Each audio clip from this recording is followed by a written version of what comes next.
I am Lynn Bacani. You're watching Maritime Viewpoints on Marino World Online.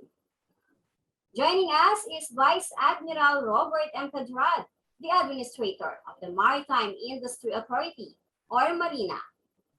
Welcome back to the program, Admiral. Good day to everyone. Sa lahat ng nanonood ng Marino World, good day to you, Lynn. And I'm happy that you have invited me to be part of your program. Let's go straight to the issues, Admiral. Marami tayong pag-uusapan. First, on the vaccination program for our seafarers. How are we faring in terms of vaccination rollout to our seafarers? Lynn, first of all, I'd like to express my gratitude to Secretary Galvez, of course, Senator Bongo, Secretary Tagade, and National Vaccination Operation Center for our country. Kasi sila yung nag-donate, nagbibigay ng nag-appropriate ng vaccines to everyone.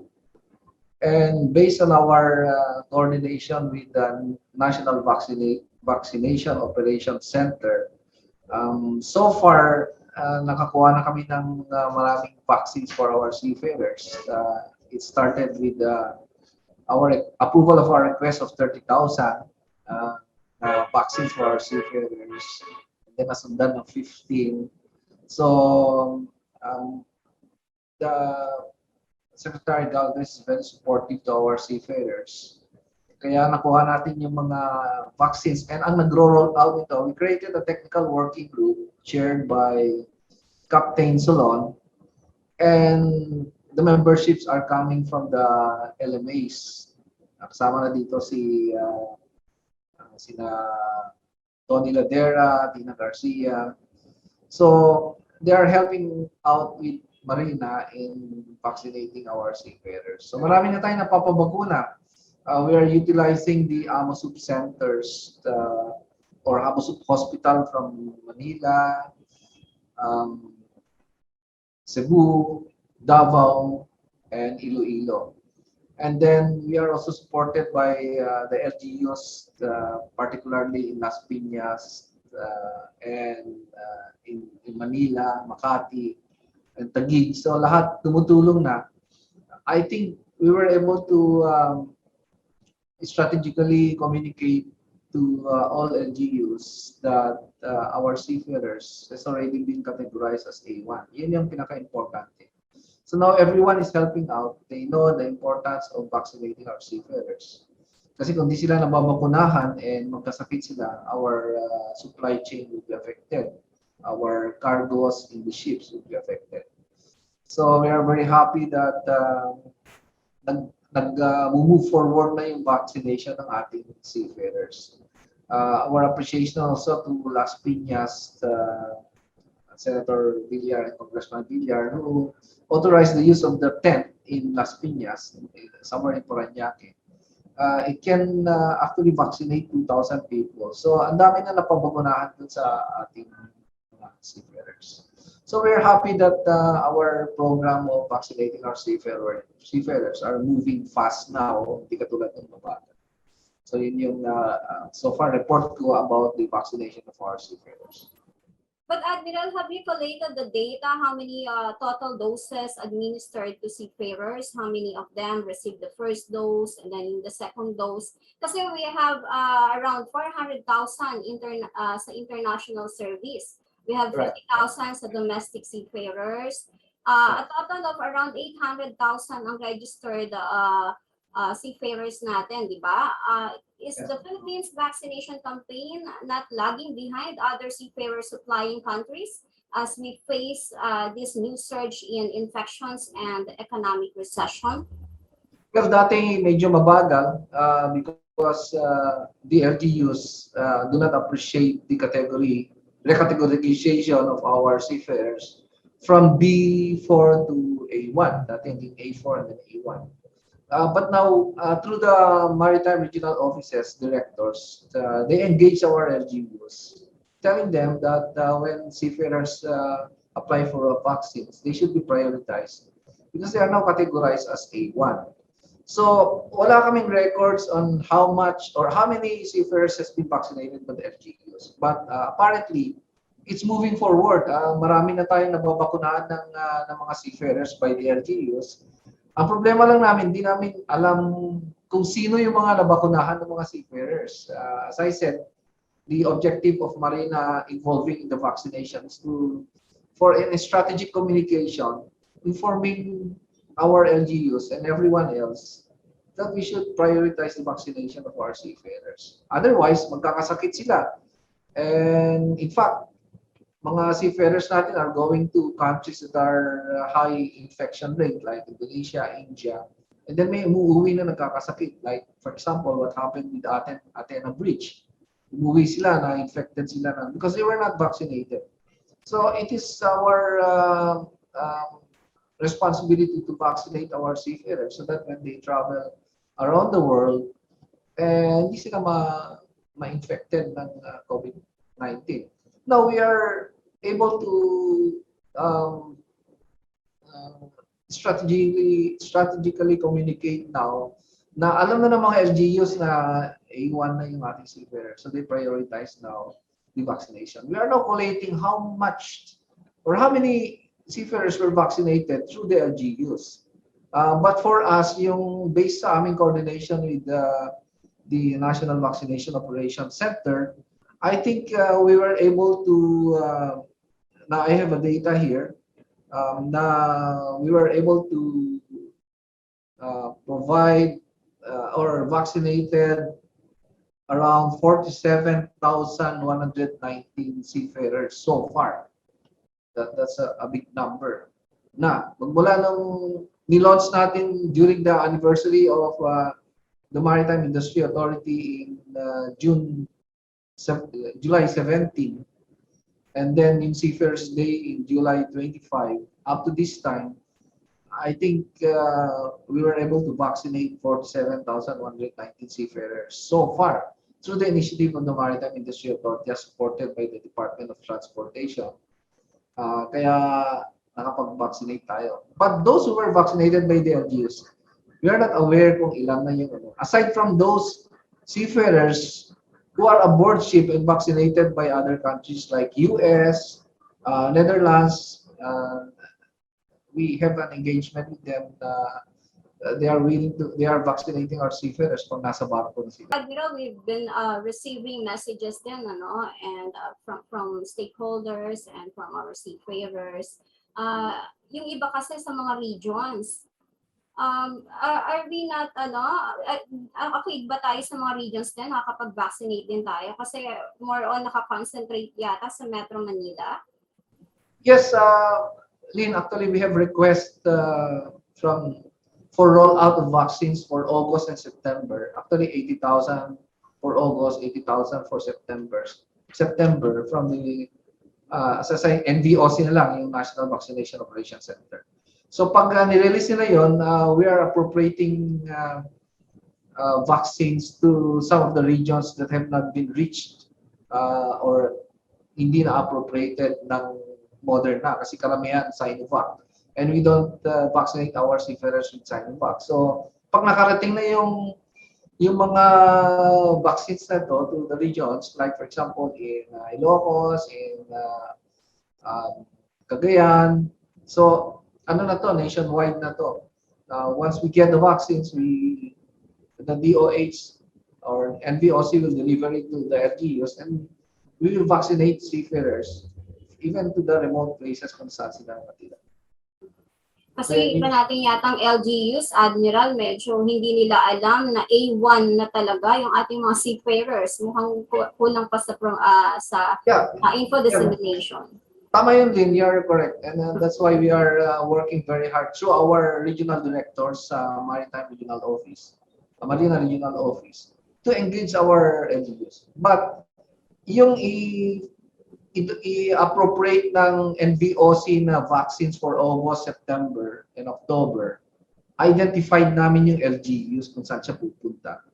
And we will send the vaccines through DOH dun sa LGU. I can provide you a list on our request kung saan LGU lalagyan because we know the demography of where our seafarers are. So ang ginagawa namin is we submit the list ng LGUs kung nasaan ang seafarer, and doon dadalhin ng ating NVOC yung vaccines na ibibigay nila sa atin. And the LGUs will be the one to vaccinate our seafarers. So, pag dumating yung vaccine doon sa LGU, halimbawa, Tuguegarao na lang, because I came from Tuguegarao, halimbawa, nagpadala kami ng 1,000 na Moderna sa Tuguegarao. The LGU of Tuguegarao will use the vaccine only for the seafarers who are residing in Tuguegarao. So, yan, may roll out tayo ng August, September, October, November, and December. So, something ganun. So, hopefully, we'll be able to vaccinate our seafarers. And yung ibang mga LGUs na may mga Moderna, Pfizer, and J&J, medyo bumilis na. I think they are now vaccinating our seafarers. Because aside from they are residing there, they are categorized as A1 priority in the vaccination. Admiral, related to the advisory na nirelease nyo nung May pa, no? Yung ating bang mga manning agencies already submitted their deployment plans from July to September 2021? Kasi yun yata yung basis nyo para dun sa rollout. It's a work in progress, Lim. Kasi yung seafarers kasi, sometimes, nakakapagbakunan sila na hindi namin alam. And if they are part of those who are living in 30 days, 60 days, and 90 days, meron kaming data nun. But sometimes, pag tinawagan na namin, yung palang mga seafarers, they were able to depart, na-deploy sila even without being vaccinated. Kasi hindi pa kasi mandatory sa mga principals natin. So, nagbabago yung data namin. Kung minsan, tinatawagan namin na yung nasa 30 days, yung pala nakaalis na. But just recently, 2 days ago, one seafarers called me na nire-require na raw ng principal na ma-vaccinated sila. And he is supposed to leave today. Tinawagan niya ako the other day. And hindi ko siya, sabi ko, pwede naman bakunahan na J&J. So, in-arrange ko yun. But apparently, there is a quarantine for J&J. I think 10 days. May mga protocol na dapat 10 days ka muna na quarantine before you can be deployed. So, that's another protocol that is new. Ngayon, kaya nga dapat continuous yung updating namin ng data because we really don't know kung saan nagpapabakuna yung seafarers. Kasi tinatanggap na nga ng LGU, that's good now. Kung pumila daw sila dati kung pumila sa LGU, hindi sila binabukunahan. But now, pinaprioritize na sila ng LGU because of our coordinations with them through the Maritime Regional Office directors. So, nag-submit yung mga LMA and we are halos every week we meet with the LMAs to continuously submit to us the names for those who are living 30 days, 60 days, and 90 days. Para kung yung aalis ng 30 days, pupunahan na namin ng J&J if there are available J&J. Otherwise, Moderna, Pfizer, and other vaccines, except Sinovac, because some countries are still not accepting those who are vaccinated by Sinovac. Admiral, along that line, I'd like to read a portion of a letter from a ship manager. This was published publicly naman. As a company, we strongly encourage all crew to take the opportunity to be vaccinated at home as soon as practically possible. It is not yet a mandatory industry requirement to be vaccinated, but we are starting to see some countries that will only allow crew changes for vaccinated persons, and this will only increase. And we do fully expect that sometime in 2022, the COVID vaccination will become mandatory for seafarers, much like the yellow fever vaccination of old. Yeah, that's very right, Lynn. Kaya nga po, nag-initiate kami na to get into the picture. This is not part of our mandated job, pero pumasok na kami to speed up the process because we know that sometime in the future or very soon, it will be mandatory. Wala. Kukunin, kasi some of the Eastern Bloc countries has vaccinated their seafarers. So if, sabi ng principal, kailangan na namin ng bakunahan na seafarers, and then we don't have enough available seafarers that are vaccinated, then mawawalan yung opportunity natin, and principals will go after Eastern Bloc country seafarers or countries that has prioritized the vaccination of our seafarers. Kaya kami pumasok dito to send a strategic, to tell everyone that hey, we should prioritize the vaccination of our seafarers. Kaya nga po, sa tulong po ni Senator Bongo, Senator Galvez, Secretary Galvez, Secretary Dugade, napapabilis ngayon yung vaccination. I'm very happy with the development. Actually, marami nang nababakunahan na seafarers natin. And I really anticipate that it will be soon mandatory. That's why we are doing this. Eventually, ang sustainability ng program na to, the LGUs will be the one to vaccinate the seafarers, not through the AMOSUP, not through Marina. Kami na lang yung makikipag-coordinate sa vaccination operation center kung saan dadalhin yung LGU nila dadalhin yung vaccines, because we know where the seafarers are residing. So yun yung this is just an anticipation of what will happen in the future. That's very true, Admiral, and we really realize that dito sa industry na yung effort niyo talaga, at buti na lang nakaka-direct kayo dun sa mga higher authorities natin, kasi kung lalo na kung hindi, naku po, sa kawawa naman ng ating mga marino, baka ngayon wala pa sila sa A1 hanggang ngayon. So, Admiral, pero of course, kailangan pa rin yung tuloy-tuloy, prosigido pa rin. Kasi itong ating mga ship owner, syempre, kahit paano, nag-start na mag-require na vaccinated na yung seafarers. Parang ito na yung isang magiging nila para ibalik yung mga seafarers natin on board. So, mas marami pa sana talaga tayong mabakunahan. Yeah, aside from that, notwithstanding yung anticipation na mandatory, I think let's protect our seafarers. Why? Because if you allow them to board ship and then they go to other countries that has high infection rate, makakasakit lang sila.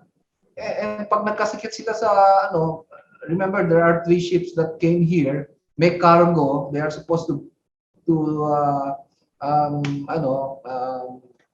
unload the cargos, but because they are sick, hindi na i-unload yung cargo. So it's not only about the mandatory requirements of the principal, but it affects our economy if our seafarers, especially in the domestic setting, magkasakit. Kaya nga yung domestic seafarers natin, we also communicate with the domestic ship owners na kahit na nasa domestic ka, i-prioritize natin yung vaccination ng seafarers. Because in the domestic setup, hindi namin nire-require yung Western vaccine. We allow the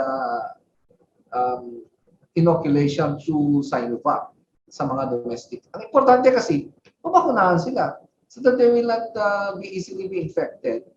And it affects our economy actually, the supply chain. So yun ang isa sa, we will continuously monitor the development of the vaccination of our seafarers. So how about yung sa Johnson & Johnson na donated ng US? Wala ba, hindi ba pwedeng kahit paano a portion of that goes to our seafarers? Kasi di ba nasa A1 category naman ang seafarers, and I understand yung pagganyan sa COVAX, A1 din, mapupunta rin kahit paano. Yes, Lynn, but very limited yung supplies. In fact, there are some instances that the seafarers, maraming instances na kailangan umalis ng seafarer.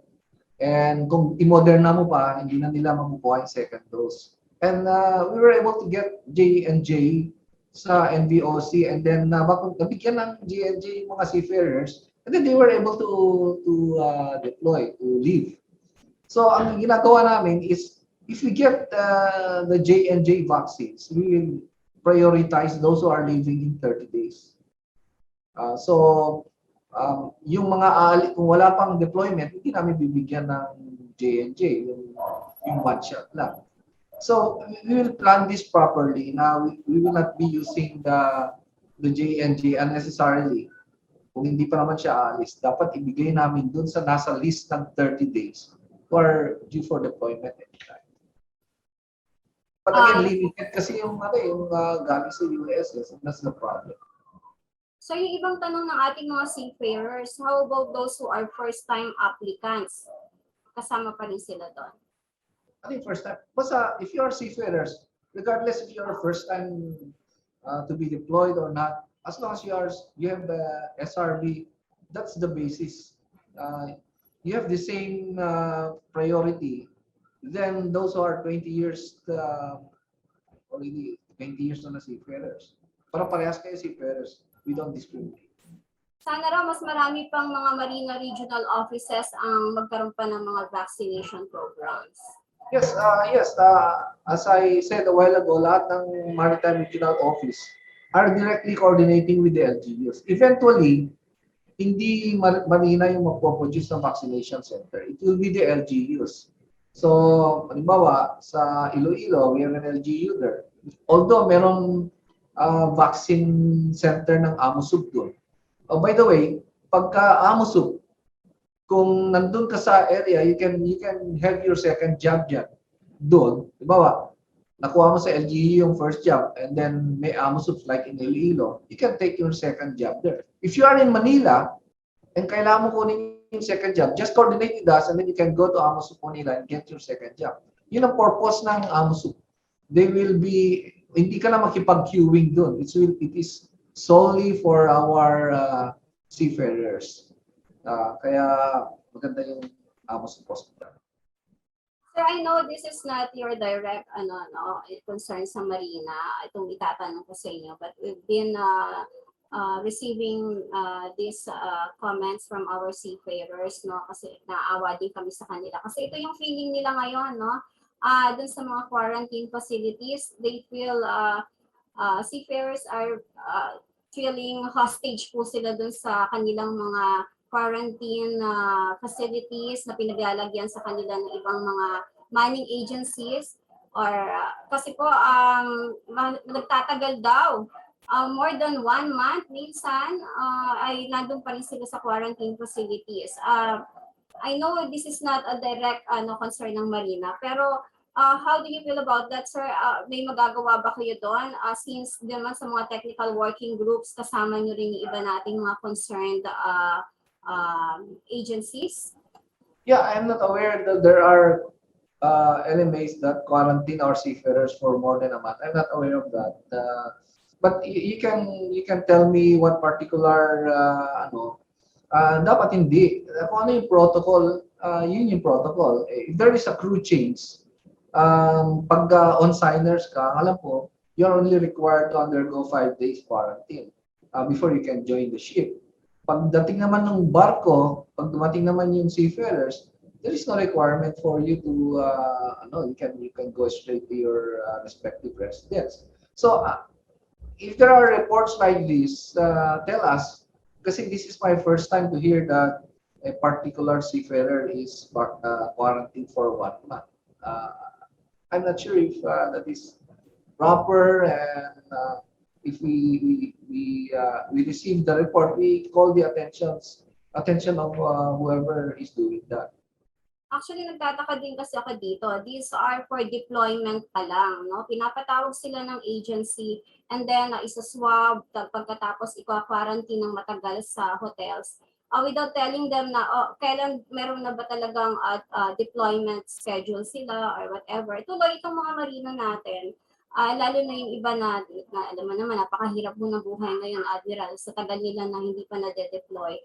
Parang feeling nila hostage sila dun sa facilities wherein parang nag-iisip na sila na nagkakaroon ba ng connivance itong mga to, pandemic na, nagagawa pa nila ito sa amin para kumita pa sila or makabawi man lang dun sa kumbaga dun sa kulang nakita nila ngayon dahil na ang hirap ngayon mag-deploy ng mga marino. Connivance between the clinic daw or I'm not sure there is this is yes. Medyo sensitive issue ito, pero I have to open this up kasi para lang mabigyan ng information na merong nangyayaring ganito kasi these are legit seafarers yung mga nag-inform sa amin nito, and these are happening po talaga. I think probably the MAs are very careful lang na gusto nila if the principal cause I need seafarers, meron silang readily available seafarers. And I think if they are quarantining you, just to be sure na pag may requirements, mayroon silang may bibigay. Because if you allow them, if you are deployable and if they allow you to be moving around, and then pagdating ng deployment, biglang positive ka, affected lahat yung plano. So probably that's one reason why, but there is no connivance. I believe there is no connivance. I think the LMAs are just very cautious na pag bigla may tawag, meron siyang available na pool of seafarers to deploy na walang sakit. Kaysa yung nandyan ka na, ginasusan ka na, kinompleto niya yung requirements mo, and then bigla kang i-deploy, meron kang positive ka, di sayang naman yung ginasto. I think that's probably the reason, one reason. I'm just thinking, but I don't know. Maybe we will discuss with them. May probably tell them if is there something like this? Kung meron, anong reason? Maybe we can ask. Maybe what we need now is patience. We're doing everything to make sure na yung mga seafarers will not get sick, even extending them in quarantine. But this is solely the role of the LMA. It has nothing to do with Marina. I don't know if it has something to do with the other agencies, but it has nothing to do with Marina. So siguro ang gusto lang nila, iniingatan nila kayo na hindi magkasakit. So yun lang. Yes, actually talagang patience ngayon dahil out of control natin, karamihan to sa mga nangyayari ngayon. Lalo na rin, nakikita ko rin yung pagsisikap ng ating mga manning agencies, 24/7 talaga. Talagang monitor nila ang kanilang mga marino. Kaya kung meron mang gumagawa yan, kung totoo man yan na talagang ganyan, iilan lang po yan. At dapat natin talagang stop agad, makonsensya naman po kung totoo, may katotohanan yan. Kung hindi man, talagang kailangan, patience pa nga, sabi ni Admiral, talagang lahat tayo in one boat, ika nga dito sa pandemya na to. Yeah, pwede ka naman tumanggi. If you're being quarantined for 1 month, pwede ka naman umuwi. But you will not be deployed. Pwede naman yun eh. I'm not sure. But we will discuss it with the LMA. I'd like to inform our seafarers that the Marina has been meeting with the LMAs every day to look into your vaccination. And sila yung nagko-coordinate din sa atin na dagdagan pa ng opening sa airport so that those who are due to be coming home from the ships will be allowed to come home kasi may problema din tayo dyan. But continuous yung engagement natin with the LMAs. In fact, sa TWG na create ng Marina, LMAs are part of it. So, every day may engagement kami sa LMA so that when there is available vaccine, punta kayo doon. In fact, nagro-roll out na naman tayo ng 15,000 vaccines that was received by us from the NVOC, around 15,000. So continuous yan. You monitor the website of Maritime Industry Authority. Ganito kasi Lynn, some seafarers are not kasi parang kailangan pa kasing spoon feed niya. We are appealing to you to come forward and be vaccinated if you really want to be deployed vaccinated.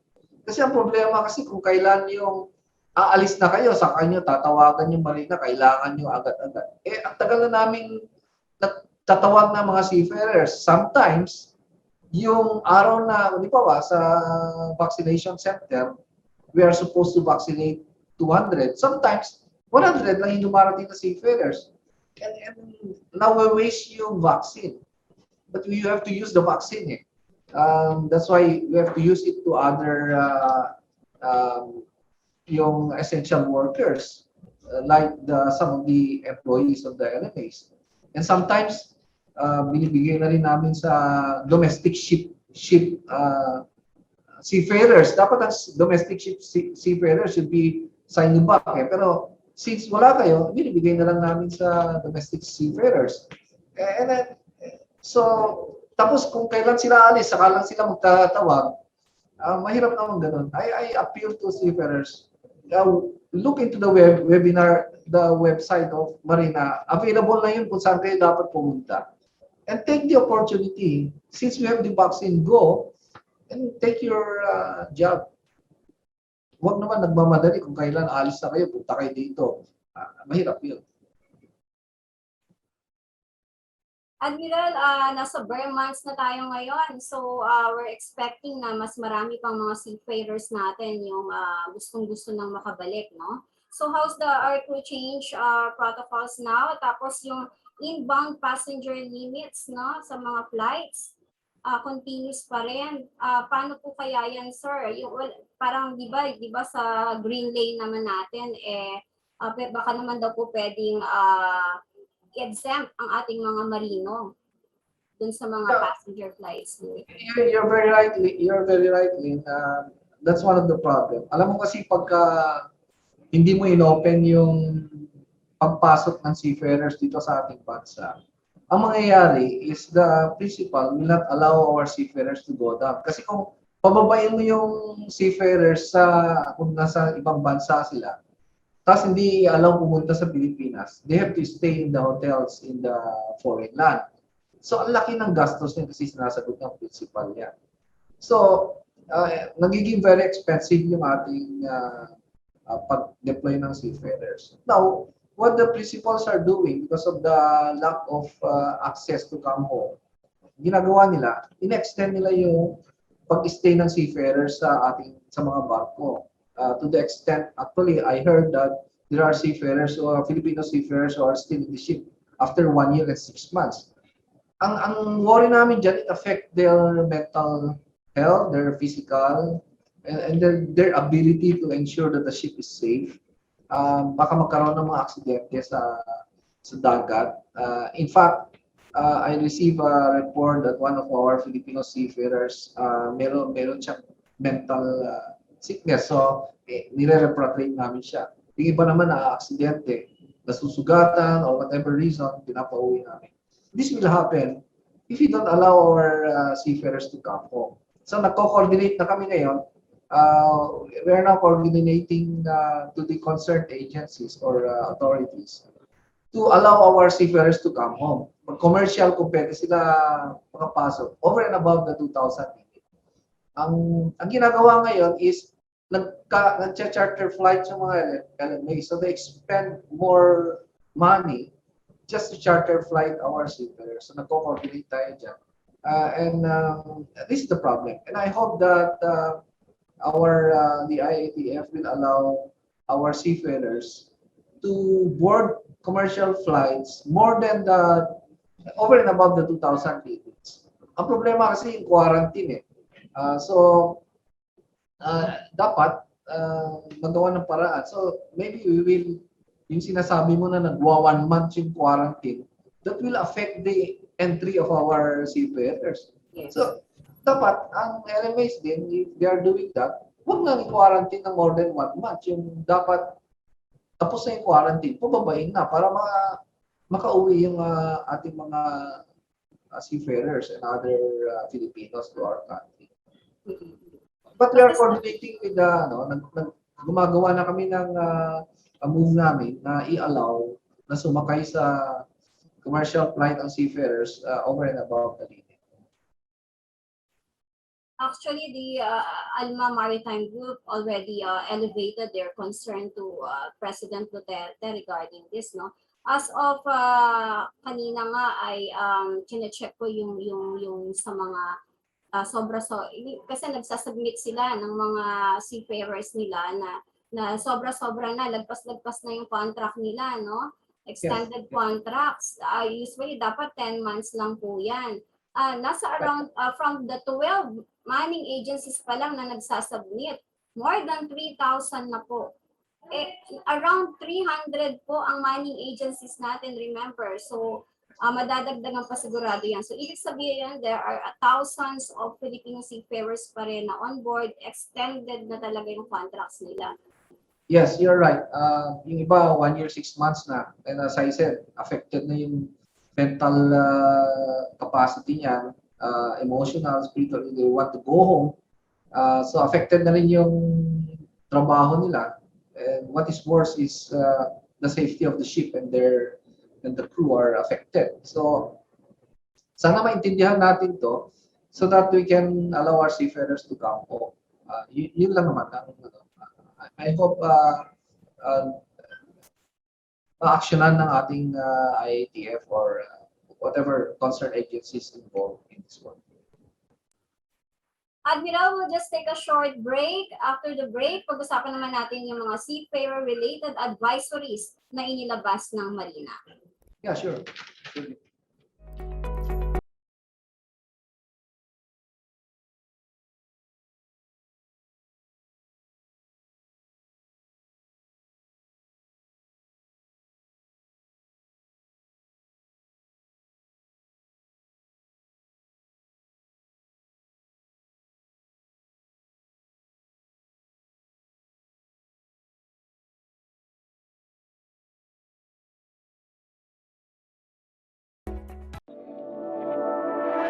What if I tell you that KSIM Connect has become a reality?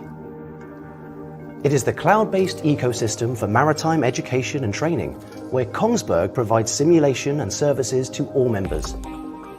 As an instructor, my main goal is to educate and train seafarers to acquire skills promoting safety, sustainability, and efficiency at sea. At KSIM Connect, I can efficiently manage my simulators, my exercises, and my students. In the exercise archive, I can store my library of exercises, and if I want, collaborate and share them with my colleagues or others in the global community.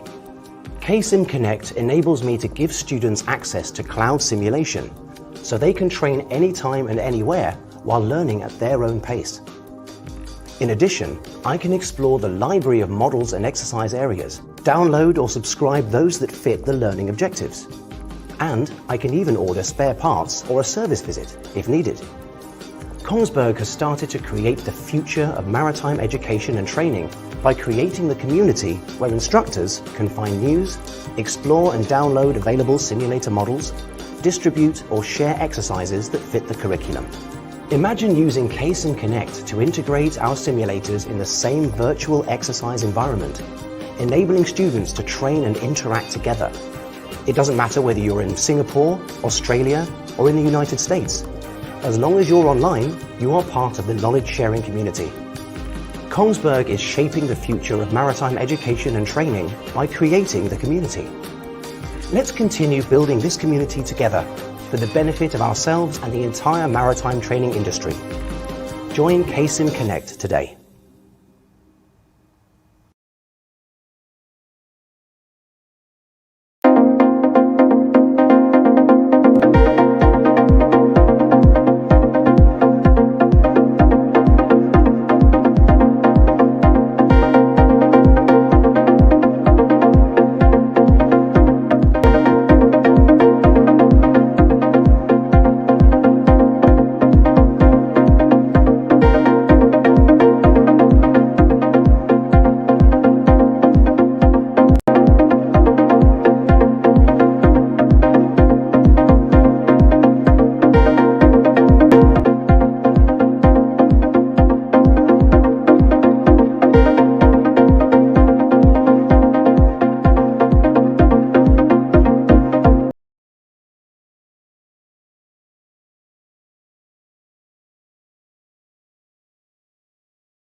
Thank you for staying with us. You're watching Maritime Viewpoints on Marino World Online.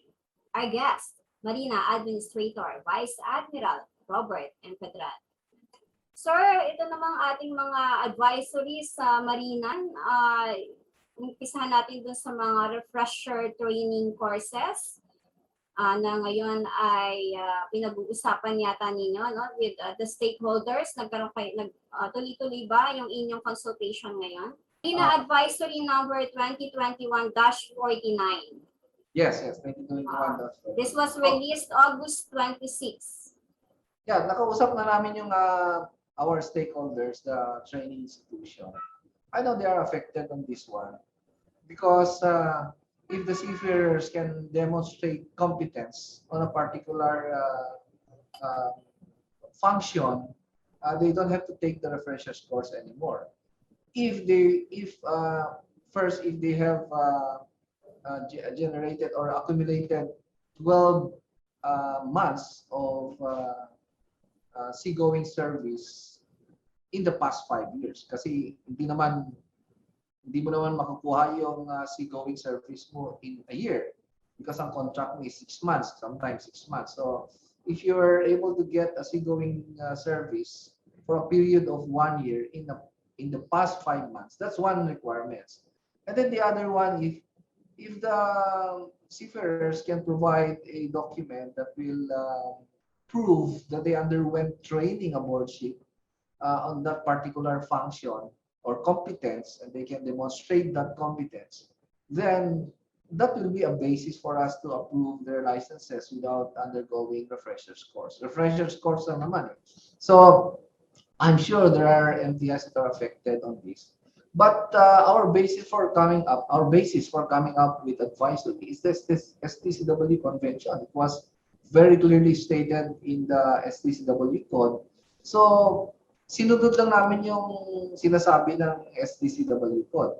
So it's not, we are not canceling, we are not making the course only mandatory. So ibig sabihin, kung hindi namin kinancel yung course, ibig sabihin kung yung particular seafarers cannot demonstrate the competence, then they have to undergo the refreshers course. But if they can demonstrate, then, so ano yan depende yan. So sabi naman ng mga ibang principal ships owners is they do training aboard ship. Like for example, how to wear a life jacket, di ba? How to distinguish fires, di ba? These are this knowledge can be undertaken or can be acquired through training aboard ship. Ganyan din kasi kami nung nasa barko kami, Lynn, when we were aboard ship, we have what we call a seagoing logbook. So pagka ano man yung ginagawa mo sa barko, it's already indicated there. And when you are due for promotion to a higher billet, and then questioning ka, and then their basis is the seagoing logbook. So if you are able to do that, perform yung competence for your next billet, you don't have to undergo the refreshers course. Kasi sa amin sa Navy, meron din refreshers course like damage control, engineering. So meron din. Pero kung capable ka na, you don't have to take the course. So parang ganun lang ang ginagawa namin. We are not canceling the course, but of course, those seafarers who are already capable may no longer take the course. So affected yung MTI actually. But during our meeting with the MTI, kung tignan mo yung MC 1802 na nirelease ng Marina, there are a lot of courses that still to be developed that is required by the STCW code. Yun ang develop natin. Yun yung ipapakuha natin sa ating mga seafarers. So, ano lang yan I think at this time of pandemic, we have to bring back to our seafarers what we call the modern ethos. Matagal na kasi silang kumukuha ng training na hindi nila kailangan kunin. So sana magkaroon ng yung ating mga MTIs dito. Instead of sending our seafarers every time they come home from a deployment, magre-refreshers course sila. Why don't we allow them to go home to their families if they have demonstrate the competence that is required of them. Ganun na lang. And then let's just offer a course that is required by our STCW code. Actually, si Admiral Medina is studying very hard every detail of the STCW code. Alam niya na yan eh. And pag nakita niya na, hindi na pala required to, then we discuss it. And if I see wisdom in what he's recommending, I sign the advisory. So sana, let's give back to our seafarers. They are the ones that are suffering right now. And konti lang naman yung mawawala sa MTI. We develop the other course, they offer it. Then, ano naman, so yun naman na napag-usapan natin. I think they will understand what we are doing here. But here are some comments from our seafarers. The number 2 requirement is redundant. Sea service alone is enough. SOLAS mandates all international running vessels to carry out OBTs and drills to ensure readiness of the crew. For sure, this was also adopted by Marina on our domestic vessels. A documentary evidence is not needed, as if you are saying that trainings and drills are not being carried out on board. I don't disagree. I disagree with what the seafarers are saying. Kasi there are drills that are conducted aboard ship. And how do we know that you are there? Paano natin malalaman? Paano kung wala ka sa barko and there's a drill that has been conducted? I mean, we have Enough na raw, sir, yung sea service. No, sea service is because you are aboard ship. Di ba? Sea service yun. But we do not know if you are aboard ship. Hindi namin alam during the conduct of training if you are part of the training. Di ba? I think ano na lang to, tulong-tulong na lang tayo mga seafarers. We are coming out with advisory na for your own good. And ayaw namin na, kasi kung ganyan, sasabihin nyo na automatic na yan. It's not automatic. Some ships may not conduct all the drills that are required of you. Ano na lang, sumunod na lang kayo, what we need is just a documentation from a seafarer. If you are really doing it, bakit hindi nyo na lang i-record? Di ba? That's why there is a recording eh. If you are really doing it, then bakit problemahin nyo? Di-submit nyo lang sa amin na you are part of the drills, that there is a record that says that you have undergone a training. It's very simple. Pagka nag-drill ka, pirmahan lang ng master na nagkasama ka sa drill. That's very simple thing na hinihingi namin sa iyo rather than cancel the advisory and go and take the refresher's course. Meron kaming hinihingi, sunod lang. It will not be very hard for you. Kasi daw, yung kapitan o manning agency, hindi raw basta-basta magbibigay yan ng certification or any kumbaga attestation. I disagree with that. I think we can communicate with the master, we can communicate with the MAs. Let's try this one. Test muna natin yung ating advisory. Tingnan natin. I'm sure if I am a seafarer and I'm going to ask my master to sign that I was part of the drill, there is no reason for him not to sign. Hindi ko alam, bakit di napipirma? If you are part of that drill. Admiral, medyo mas mabigat na reaction, ano? Parang daw, pag ganyan, open to corruption. Kasi syempre, yung mga certification na yan, pwedeng pagkapirahan ng iba. You know, kahit anong gawin mo, everything is open to corruption. You should trust everyone. Ano yung open to corruption? That your master will sign if you give him money, then you report them to me. You report them to Marina. Ganun lang kasimple yun eh. There are corruption, but if there are no reports, wala rin. Sabihin mo lang sa amin that we receive a lot of reports of corruption from the other stakeholders. And we call them, we conduct investigation. Magtiwala kayo sa Marina because we are putting up mechanisms that will ensure that you are properly protected. Pati na nga yung marami din nagsabi sa amin na meron diploma na re-receive without undergoing any course, without their attendance in a particular course. So, paano natin matatanggal yun? Unless you report it to us. But until nothing is reported to the Maritime, which regulates the maritime industry, Wala, marami na actually, we're very happy to inform you that there are many reports given to Marina right now. I think our stakeholder trust us now. We receive reports from ships, we receive reports from shipyards, and there are lots of investigation that we are doing here. In fact, yung kung di nyo alam, yung fixtures na wala na. We conduct investigation on the fixtures. We were successful in eliminating fixtures right now. So kaya nga kailangan namin ng report so that there is a starting point where we investigate and punish people who are doing these things. Ang mahalaga kasi, we are coming up with advisory that is not violative to the STCW convention. Kasi kung ganyan ang iniisip niya, then we'll stop coming up with advisory for your own good. Gusto niyo bang ganun?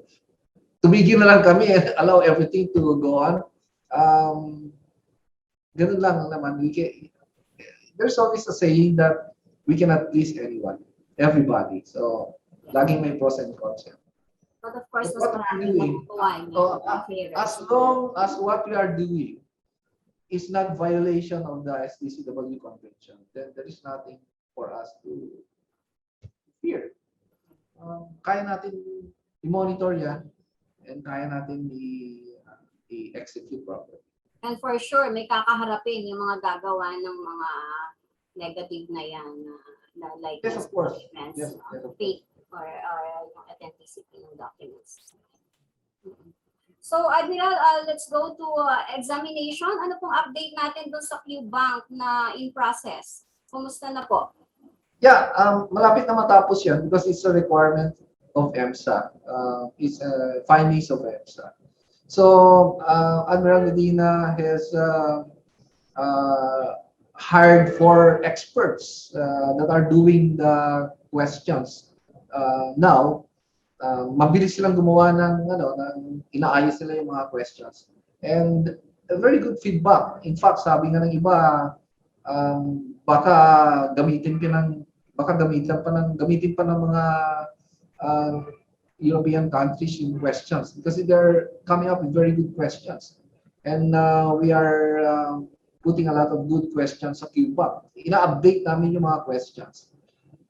So, magagaling yung mga hinire natin na 4 na veterano na Marino. They know what they're doing. And I'm very, very happy that they are helping us out right now. Sadyan si Captain Ed Flores, Sir Gascon, I forgot the name of the 2. But there are 4 that we hired to complete the questions para papalitan yung mga obsolete na and then they're doing their job very well. I think by October, tapos na sila. So, we're expecting that lahat ng mga questions will be completed by October, something like that.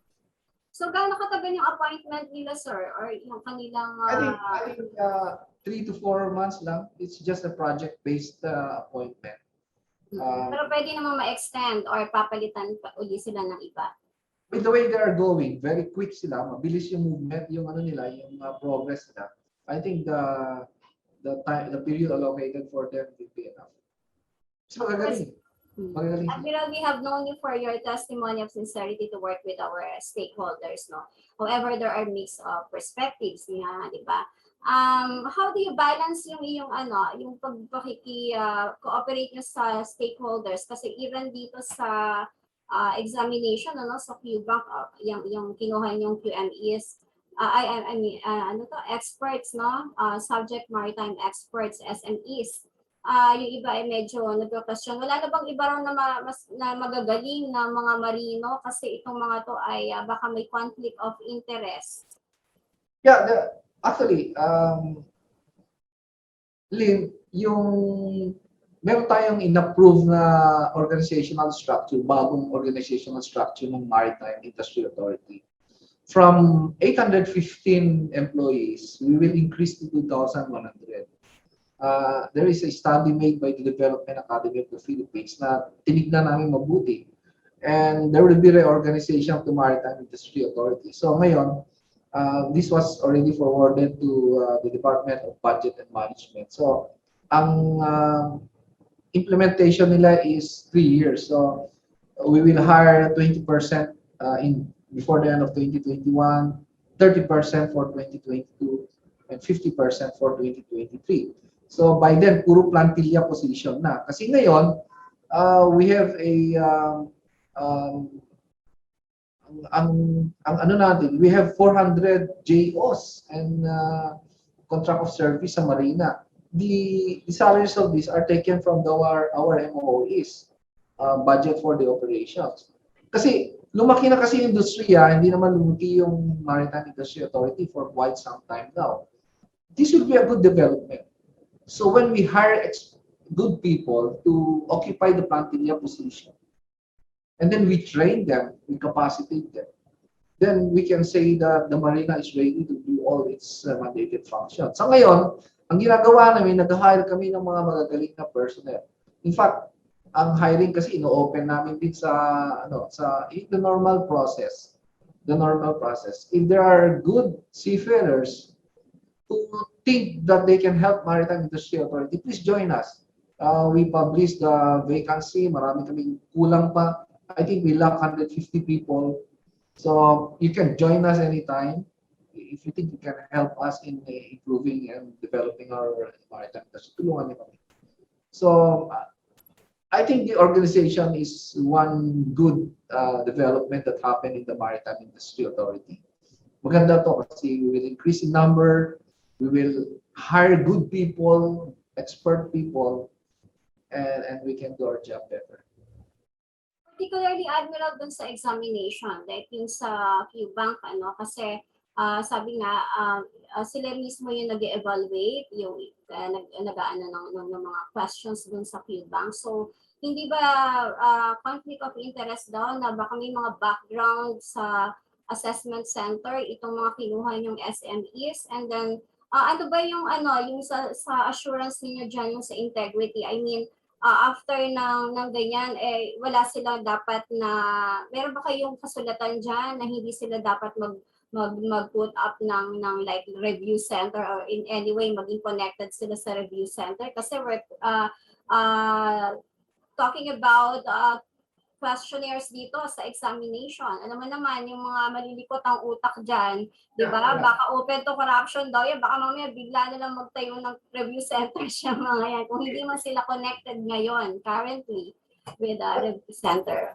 Actually, that's a valid question. No? Pero ganito yung setup natin dyan. You can only access the QBank through here. So when they leave, tapos na yan. And we are coming up with a system that will in the future actually eliminate the review center. Alam mo kung bakit? If you are going to take an examination, example, if you are in charge with the engines, so and then we come up with 1,000 questions. The questions will be given to the seafarers. They can review that individually. They can access and review that. So, pag na-review mo na lahat yun, and you are ready to take the exam, then you're going to take the exam. There will be a software that if you are in front of the computer and then you push the button that you're ready to take the exam, the software will get 100 questions from the 1,000. And then that would be the one that will be given to you. So wala nang leakage ito. At random pag pinindot mo, iba-iba yung question mo every day. So not necessarily if you take 100 question now, mag-exam ka rin bukas, iba na naman yung ibibigay niya. But we will give all the questions to you, not only for you to review, but you acquire knowledge and more knowledge from just reviewing the question. Actually, itong sistema na to in-adapt namin sa Philippine Navy. The Philippine Navy, if you are a particular function, you have 2,000 questions, you have all the time to review. We give you that questions, and then during the examination, you are given at random questions that cannot give you any leakage. Walang leakage. Kaya hindi makakagawa ng review center ng leakage. The 4 people that we will not have any access on the computer. Yun yung may assure namin sa inyo. So the questions will be published. How about the answers? So yung access to the answers. Yeah, we educate them through the question. Di ba, what are the type of fires? Di ba, type of fires? O, sasagutin niya, ganyan-ganyan, di ba? Oh. So you have to know that. Di ba? Paano mo papatayin yung, halimbawa, if an electrical fire ignited, how do you, hindi mo naman pwedeng patayin ng tubig. So ituturo, sasabihin namin sa iyo yung dapat mo based on the question. If you master the question and then you take the exam, kahit ano pang lumabas sa question niya, masasagot mo without undergoing a review center. Di ba? So may multiple choices pa rin. May multiple choices pa rin, Admiral. Yeah, And then, yes. Yung answer ipapublish din? Yeah, we will let them know. We will tell them what is the right answer. Ayaw ko naman na sasabihin ko sa kanya, electrical fire, papatayin mo ng water. I don't want our seafarers to get that kind of knowledge. Bigyan namin sa kanila the question and the answers. So, 2,000 questions, and ang kailangan mo lang ipasa is 100 questions. If you review properly, if you are in the ship, you can actually review that. Habang nagbabarko ka, if you have time, browse mo yung mga questions. Then when you take the exam, you'll be able to answer the questions. I think this is a very good system that is very good for our seafarers. Test natin yan. Anything more you'd like to emphasize, Admiral? Ngayon pala, no, we are celebrating Maritime Archipelagic Nation Awareness Month o itong MANAMO. September is MANAMO month. So, ano po ang mga natin activities? For this year, the host is the Philippine Coast Guard. So, meron tayong mga activities like, for example, we're going to launch our IMO candidature for Category C. Yung teaser namin, how do we do about ensuring that we will get a seat in the next 2022 to 2023. So isa yun. We are yesterday we opened our field marine the usual field marine. Nawala to last year, but the last time was in 2019. We did it virtually.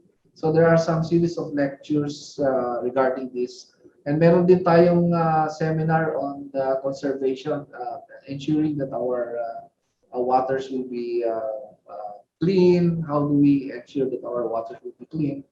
So marami tayong project, but the host for the MANAMO is the Philippine Coast Guard. Last year we were the ones that hosted the MANAMO week. So yun lang involvement ng ating maritime industry. Thank you so much, Admiral. Our sincerest thanks. Lagi kayong mabilis kaagad sa aming mga invitation. Salamat, Admiral. Yeah. I think if I am given a chance to speak, we have a lot of plans for the maritime industry, as a whole. Isa dyan yung we will strengthen our Philippine flag. That's a very good topic to discuss also. And then our domestic ships will be allowed to fly international trades. So ito yung bago na naman. And then we hope that we can strengthen our LCS, yung mga classification society natin, para ma-ensure na yung ating mga barko are safe and maayos ang ating mga barko.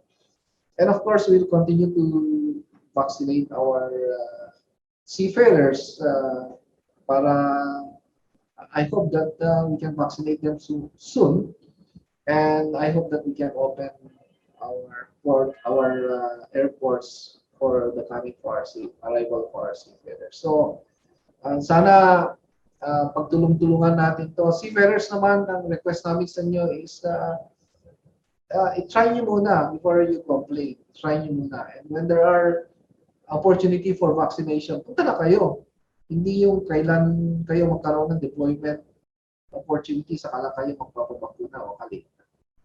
So thank you, Lynn, for inviting me to Marino World, and I hope we are doing a good service to our maritime industry. Thank you very much. Again, maraming salamat, Admiral, the Administrator of the Maritime Industry Authority, Vice Admiral Robert Empedrad.